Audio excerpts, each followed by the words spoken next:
Support for this podcast is brought to you by the Wyoming Humanities. We take a closer look at our human experiences and use stories to explore culture, history, and contemporary issues. You can find us on thinkwhy.org. You can see augmented reality through your phone, and that's what people do when they look at my art. Hello, I'm Emmy DeGrappa, and this is What's Your Why? Each week we bring you stories asking our guests the question why. We learn about their passion, why they do what they do, why should we care, and what can we learn? What better place to explore the human landscape than from the state known for its incredible landscapes, Wyoming? And what better organization than Wyoming Humanities? Serving our state for over 45 years, we share stories, ideas, and wisdom about the human experience. Welcome to What's Your Why?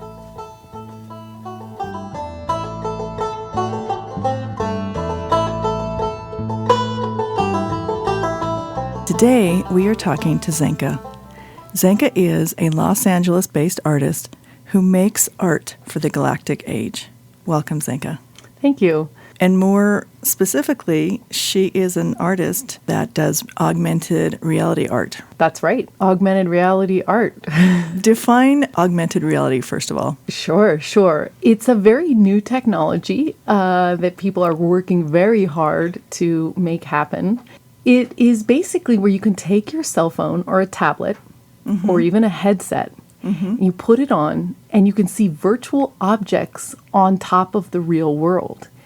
And those objects can be 3D, so you can take your phone and move it to the right and see the right of something, or you can take it to the left and see the object from the other side. So it's this bizarre world where all of a sudden you're putting three-dimensional virtual objects into everyday life. So you can add a dragon, or you can add information about how to fix your printer. You know, what buttons are you supposed to turn?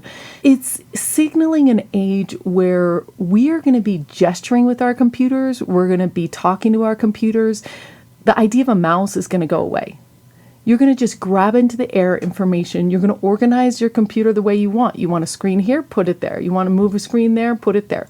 So your grandma is going to be able to use a computer very easily, naturally, because we're going to have information in the world and we're going to be able to touch it and move it around and merge it with our world. So how do you compare that with the 3D gaming that you can do, where you kind of put yourself inside of a game? Well, there's virtual reality where you can actually put on a headset and you can get into another world. But it's not only gaming that you can do this. So you can step into a documentary. You can go to the Great Wall of China and put on a headset and look around and look at the birds and look at the floor and look at whatever you want. The idea of immersion on steroids. You will be in these experiences using virtual reality. And it's so real. The headsets have gotten so advanced that your body can't tell that you're not really on the Great Wall of China. Well, what is the difference between augmented reality and virtual reality? Virtual reality blocks out your field of view. You can't see anything. You're just in the world. Whereas augmented reality is your world in the radio station, but we're seeing other objects added to it. One is blocked out. You can't, you're in somewhere, another world, and augmented reality is taking your world. So it's kind of like having a clear glass. So you do it with regular glasses. So you're looking around, you're going through your day, but then all of a sudden information shows up. It's hard to imagine it. The best way to do it is to go on YouTube and search, augmented reality and see some kinds of demos. There's a lot of companies that have started using it, like IKEA. So you put your phone up and you can see what your table is going to look like in your house. Right. So the only thing that's different is this new table that you're trying to check out. And, Legos do it with their boxes, so the kids can walk up and they can twist around a box and see the full Lego spaceship on top in 3D as they move it around. They can see what it would look like built. So that's already happening. It's already happening. The headsets haven't arrived yet. We're still working on those. But you can see augmented reality through your phone, and that's what people do when they look at my art. They install a free app on their phone and boom, they can either look at it online or walk down the gallery wall and see it come to life in a way that's almost magical. It's hard to believe as an adult that these three-dimensional images can pop out of the wall. It's just wild. How did you start down this path? How did you take on this journey? I'm an impatient person, and I've always been obsessed with the future and what's next, and I've always been really curious about what's coming. A friend introduced me to this technology, and you will see once you try it, it is so mind-blowing that it has caused every single tech company to drop everything and start entire departments. We're talking Google, Microsoft, Apple, Samsung, Sony, and then a ton of small companies like Fove. All these people are rushing because this is going to be the new operating system. We've got the internet, we've got our cell phones. This is the next thing, and it's going to cause a paradigm shift in the way that you do everything. You're not going to try clothes on when you go shopping. You're just going to see the clothes on you without having to go and take off your pants and put it on. You'll be able to see it. So it's going to affect the way we do everything. Communicating to learning. Right. I'm too picky, though. I have to try on my jeans. Well, you'll have a body scan. I think you can already do that. So it knows how those jeans are going to fit you. The less advanced system just kind of put on your glasses. You can do that now, or you can go online and try on different glasses with your photo. But yeah, you'll have a scan of your body, 3D scan, and you'll be able to see how things fit. Oh my gosh. I know. So and this crazy. stuff is right around the corner. All this technology has been moving so fast. One of the things, there's an augmented reality headset that Canon did in 2013. Guess how much it cost? How much? $125,000 plus $25,000 a year. Now, granted, they were selling it to industrial, for companies, but now, when these things are going to be released, they're going to be $1,000. And then in 3 more years, it's just going to be part of your whatever, quote unquote, cell phone plan. You know what I mean? It's going to be, you just pay $30 a month. So this technology is moving quickly. People are passionate about it. People that work in this industry don't even care about money. They're so excited about this. I mean, you go to these conferences and you can just taste the passion and excitement in the air of bringing this new world into being. Because it's something we don't know. It's a new thing. We don't know how it works. We don't know what it's good at doing. We're just having fun with it right now, and it's surprising us at every turn. What came first, the artist or the technical guru that you are now? Well, I don't know. My mother was an artist, so I was surrounded by art my whole life, but I never had the courage to become an artist. So I made my living in technology, in film and technology. And then my husband convinced me to stop and do my passion. And it took a year to get my bearings. And now I wake up every day and I'm so grateful that I know that this is my purpose. This is my calling in life. And I know I'm doing what I'm supposed to be doing. And it's really exciting. It's like riding a magic carpet, It's really, really exciting. I'm very grateful. Are there people that are fearful of this new technology, that find it a threat or maybe not good or healthy for us? Of course.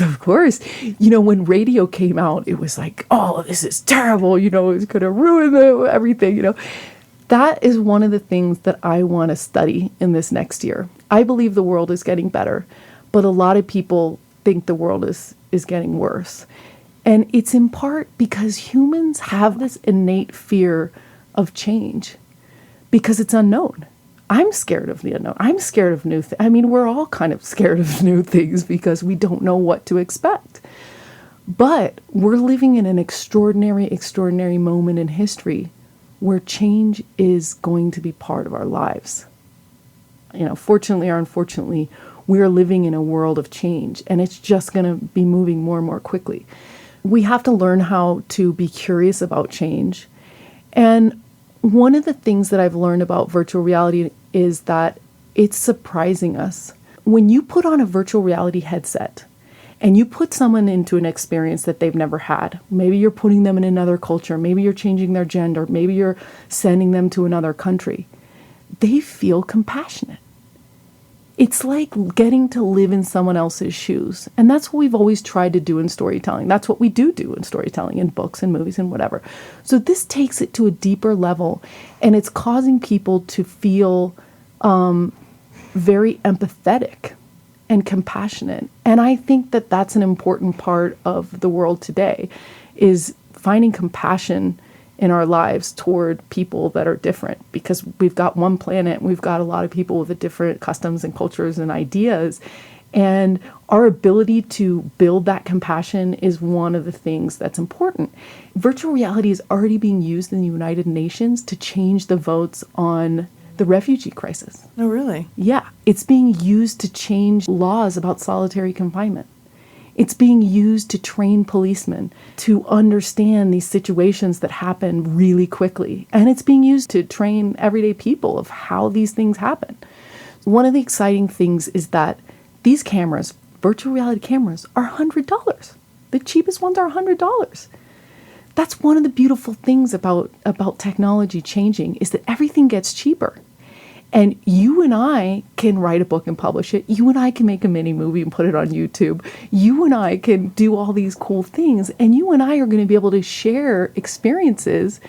You want to share giving birth with your grandma who lives 3,000 miles away. You're going to be able to send them a 360 of your first day at college, or some moment that you really want. And they're going to feel like they're there with you. Technology is not about technology. It's about human beings connecting. That's what we want technology for. And that's why the internet is so powerful, because it connects people that have similar interests, and it connects families that are separated. You know, this is an exciting time where we're going to become more connected, and we're going to be able to tell stories. Everyday people are going to be able to tell beautiful, awesome stories in an easy way that's going to be very powerful. Do you hear, a lot of talk about how our kids are becoming disconnected because all they do is text and they're on their phone? And Yeah. So I have a son that's 2 years old, and I have a husband who's a gamer and a programmer. So I know what it's like to have him on the computer, disconnected, playing, and me, there. And you kind of want to be in that world, but they're in that world. But then again, he will not play a game unless his friends are there. So he socializes. We have this concept that gaming is you sitting alone on your computer. And some of that has been how gaming has been up until now, because it's not so advanced. Virtual reality and the newer games are social games. That's what compels people. My husband will not play the game if his friend's not there, because it's not fun for him. These are friends that he has in real life, but you can play with people that you don't know physically. So he plays with a guy in Florida and his friend in Chile, and they laugh and they joke, and they're like, get over here. No, wait, run over here. Oh, wait, come, help me. So they're problem solving in a world together. And I think that that's going to change the way that we think about being in this virtual world, because we're going to be with our friends and family. And the other cool thing about augmented reality is that I see great intersections between being in the real world and being in a new world. So let's say you take your family out to the desert, you get out of the car, if it's really hot, you pull out your headsets in the future, and you walk through a beautiful park, and you see mirages created by artists that are superimposed in that park. Or you go to a park here in Jackson and you see extinct animals that used to live there peeking behind trees. So you're looking at the park, you're having an experience outside, but you're adding, imaginary animals that have been created by kids in the school that are playfully playing in the park. So kind of like Pokemon Go. Pokemon Go came out. I wanted to write them a letter and thank them, because my husband wanted to leave the house all weekend long. He's like, oh, let's go to the Santa Monica Pier. Oh, let's go downtown to the different areas, because if you go to those areas, you could get little Pokemon. So it was like everybody wanted to run and explore the parks in the world. And so that's a way that we have to stop thinking about a computer being this desktop thing that's right in front of you, because it's going to be in the world around us. And it's what we make of it. What is your message that you want people to walk away with when they see your artwork? Well, I always like when my artwork is funny. It's not always funny, but I love when people laugh.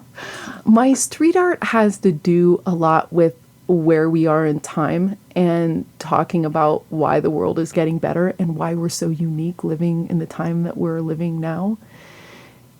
And I think my augmented reality work, I want people to have fun, and I want it to spark ideas, and I want them to be wowed. I want them to see this magic and be excited about it. Because it's a whole world of possibilities, and we're going to make beautiful experiences with it.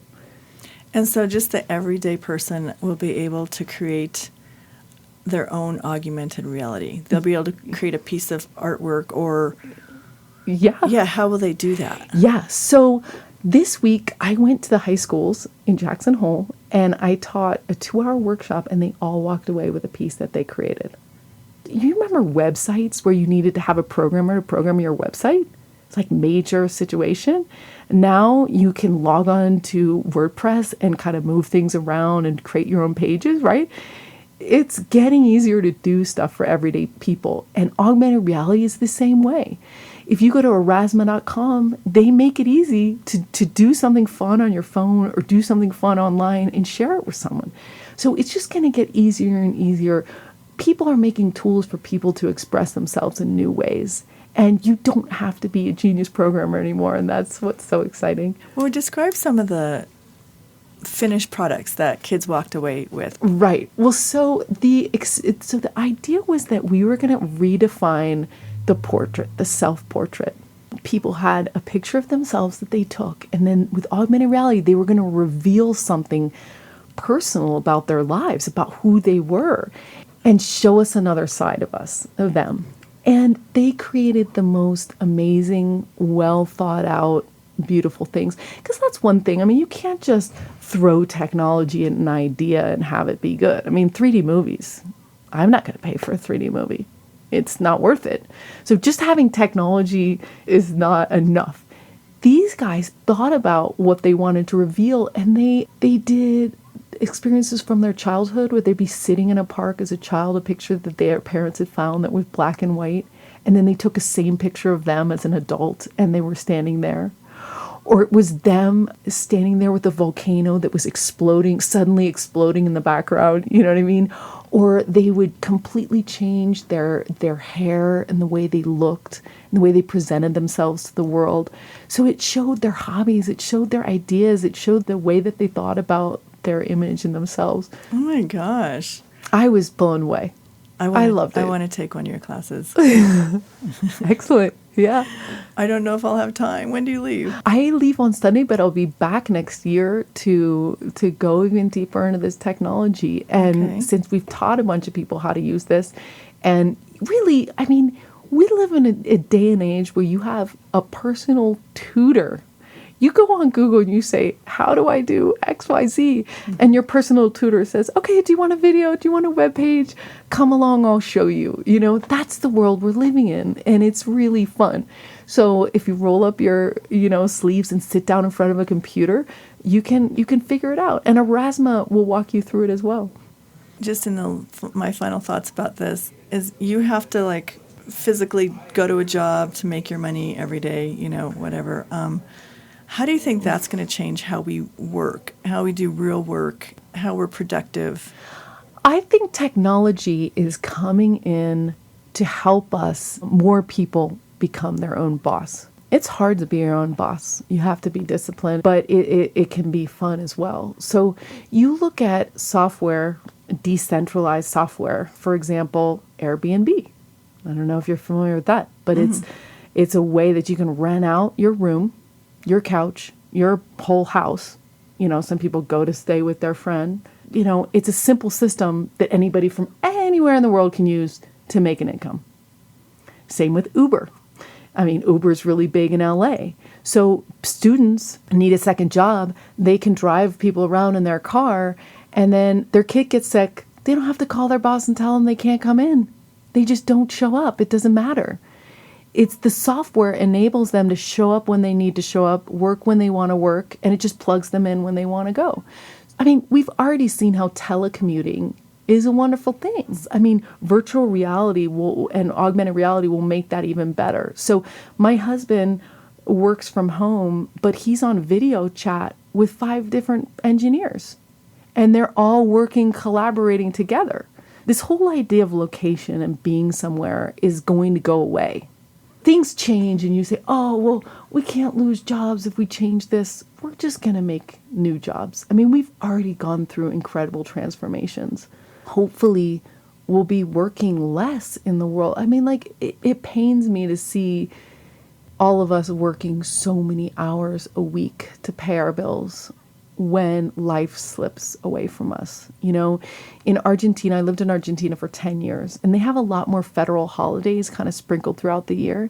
And those were wonderful days where we spent with our families and we like took a break from the grind of working. And it's important to have that work-life balance and stuff like that. So if you save 2 hours commuting because you can, that's 2 hours of your life that you have back. Every day, right? Every day, that adds up. Right. And sometimes it's 2 hours each way. Right. Sometimes it's like that. Yeah. So, I mean, I work with the guy in Argentina, and his team is made of 3 people in the United States, 2 people in Latin America, and they work every day and they build cool stuff together. This is new territory. This is new. It's only gonna get better. Yeah. That's amazing. Yeah. It's been such a pleasure talking to you. Thank you so much. Thank you for joining us for this episode of What's Your Why, a production of Think Why, Wyoming Humanities. This has been executive producer Emmy DeGrappa. Please subscribe and never miss a show. For more information, go to thinkwhy.org.